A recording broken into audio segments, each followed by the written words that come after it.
IdeaCity, the smartest people, the biggest ideas. So our next speaker, I only just met him, looks like a movie star, actually. I was quite startled, but in fact, he's the world's leader in the design of handheld products. Ergonomics is his game, aesthetics is his heritage. He manages beautifully to combine both. You know, the stuff he's produced, the Microsoft mouse, the Gatorade bottle, the Sears sewing machine. Where's Bryce? Bryce Rutter.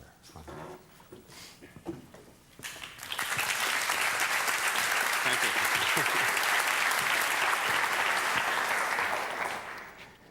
Well, I know, to begin with, I know one person who needs their prescription and their eyewear changed. I want to talk about the design of everyday products, the things that we love to hate, and the things that drive us crazy. And I want to do a little bit of a commentary on why they don't have to be that bad. So let me find my clicker here. And since I am an ergonomic geek, just the first comment is that you have to press down to go ahead, which is counterintuitive. So if I go in the wrong direction, please tell me. So I want to talk about design, of course, but I also can't talk about design until I talk a little bit about ergonomics. Now, when I say ergonomics, usually what happens is that your eyes glaze over and you say, oh no, that gray, steely stuff of the past, that's really boring. Well, I'm not talking about that old ergonomic stuff, because that even puts me to sleep. I'm talking about the new ergonomics. I'm talking about things that work the way this works. And since I'm a hand guy, the way these things work sounds fairly straightforward. I think this is an interesting question to ask yourself. You know, what is good design? And something that I would encourage you to do after I'm done is turn to the person to your right and tell that person what's your favorite, best designed product that you own. You've got one thing that you love that you tell everyone to keep their hands off. And that makes you feel like $1,000 when you use it. So I'm curious what that is. Now I want to talk about a day in the life, and that's kind of an interesting way to think about how design impacts you throughout the day. And there's no escaping design. Everything in our environment is designed. Now I have about 40 or 50 coffee mugs, but I always choose the same one every morning. I'm sure you do. And why do you do that? Because the coffee tastes so darn good in that one mug, right? And if you put it in any other mug, it tastes awful. It's like I can give you a pizza from Domino's and put it on some nice dinnerware, or I can give it to you out of the box, and I will guarantee you that it'll taste 10 times better on the dinnerware. How's that happen? Well, it's the whole experience. These are some things that drive me crazy. And I would be hard-pressed to find someone in here who doesn't agree, all right? I brought some. This is one of my favorites, aspirins, all right? You buy the aspirin because you have a headache or you have an ache or a pain. You try to get into the thing. The box is really not that easy to get into. Then you get into the little thing, the little container. Then you got to push and turn. Hey, these are not only child-proof, these are people-proof, all right? This does not work. Now, sure, it keeps kids out, but what about parents? But, you know, that's the easy way out. What about me? You know, I'm not 90 years old, and I don't have arthritis in my hand. These are hard to use, and there's no reason why they need to be this bad. All right, so now I get it open. Oh, no. All right? Where's the tab? All right, how do you get into this? Well, we've done research on this, and what you find is that people have their own special tools, all right? People carry a pen. People use corkscrews. And it's unbelievable the contamination that goes on. But anyways, what they should write on these things, if you don't have a headache, you will after you try to get into the package. All right, so now you're out of the house. Let's travel a little bit, right? See how humane travel is. Well, I'm sure you'd probably choose the car on the right. Well, maybe not, you know. I'm a car freak. I'd choose the car on the right over the little one on the left. You know, it's got a little bit more style and class. But look what they did to it on the inside. The iDrive system on BMW is so controversial. If you're young and you grew up with computers, you get it.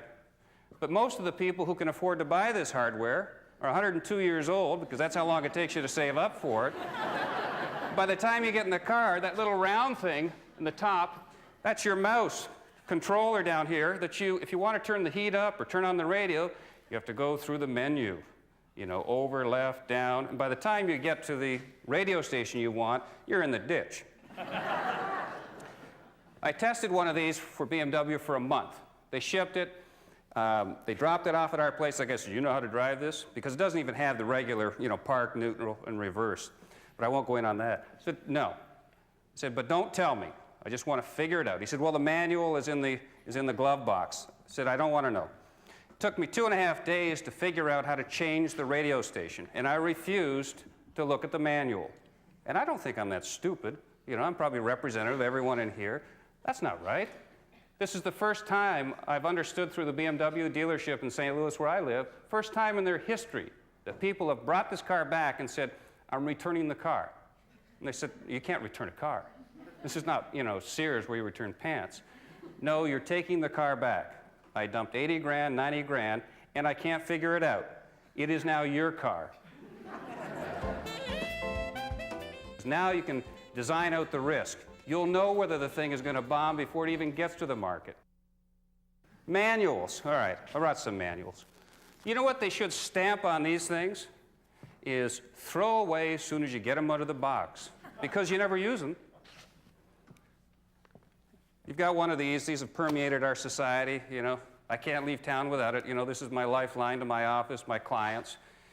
But you tell me why I need 220 pages to tell me how to operate something as simple as a cell phone. Has anyone read their manual front to back? Has anyone really figured out how to use all the technology? Well, let's look at my life a little bit deeper. This is what I carry on the road, my backpack. The plane goes down, it's going to look like 30 Radio Shack stores went down with it, because I'm not unusual, all right? And tell me why the AC adapter is bigger than my PDA. Come on, you know, no one's thinking about my lifestyle. And all the technical people who are developing these products, you know, they're in the back room, and this is true, because I've seen it and I've been there. So, well, let's put this feature in. And you say, well, why? Because we can. It only takes 5 more lines of code. Well, do people really want it?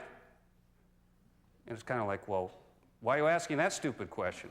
It's noise in the system. If you look at the percentage of the technology that you literally use on a daily basis, my guess would be about 5 to 10%. But we're in this marketing game that if you don't have all the features, you know, but listen, there's so many products on the market that when you hit it right and you give them people just what they want, the thing sails off the shelf.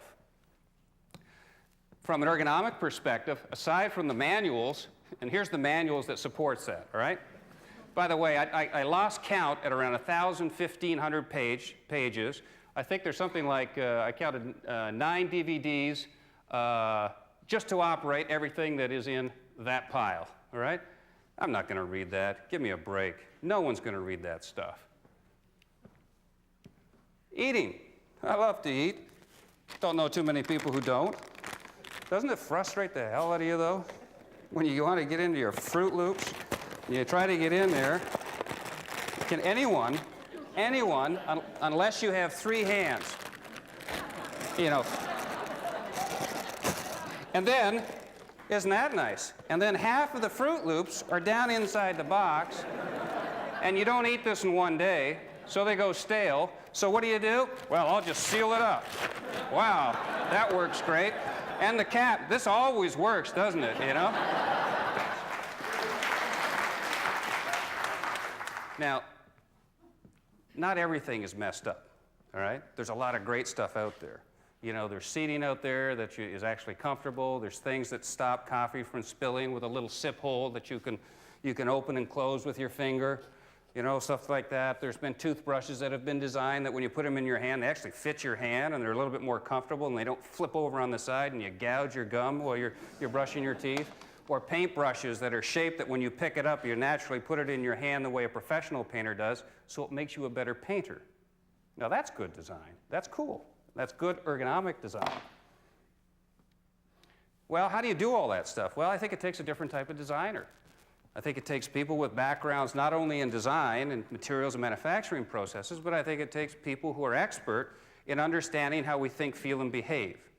People with backgrounds in anthropology and kinesiology and sociology and all those other ologies, whatever they are. Oh. And I think the highlighted one is the key to getting it right. It's the ergonomic side of the equation, is designing products that are intuitive, that feel good, that work well, that enhance the way that you do whatever it is you're doing. And in many cases, good design is the absence of you complaining. I think we need to take into account that we're all built different. Everyone in this room, I can take 3 people who are 6 feet tall that weigh 180 pounds. I'll guarantee you that they won't be the same. You know, all the proportions are different and unique. Cognitive ability changes, the cultural context of the product, and the culture in which the product lives. Every detail matters in the product, and when you think of the resolution that you have in your hands, and remember I'm a hand geek, so I'm not talking about the rest of the body, you know, you can sense a dot that's 3 microns high. Just to put that in perspective, a hair is about 50 to 100 microns. That's a small dot. So when you're manipulating the texture and the surface texture on a product, that's how you make it feel feminine, masculine, good grip, lousy grip, whether they're innies or outies, whether they're squigglies or straight lines. Those are the things that you should start to look for in products. Now, this thing that I'm talking about, this different process, you know, I've called it the ergonomics of living design process, and I'm not going to go through it in detail, but essentially what it is measuring how people think and feel and behave. Now you tell that to a designer and say, oh no, you can't measure design. Oh yes you can, because all we're doing is going over to all the other disciplines, been doing this for 30 and 40 years, and bringing it over to the design pile, and bringing science to the equation. And it's really cool, because now you can design out the risk. You'll know whether the thing is going to bomb before it even gets to the market, which makes the bean counters really happy. So, you know, what does all this mean? I think you get a vote. I think you should use your vote. It's a good time to talk about voting. Vote at the cash register. Don't put up with this crap anymore. Don't buy it. Get on the 1-800 yell line. Tell them this is bad. And let them know that. They listen to those things. They watch them. They really do. Thanks very much.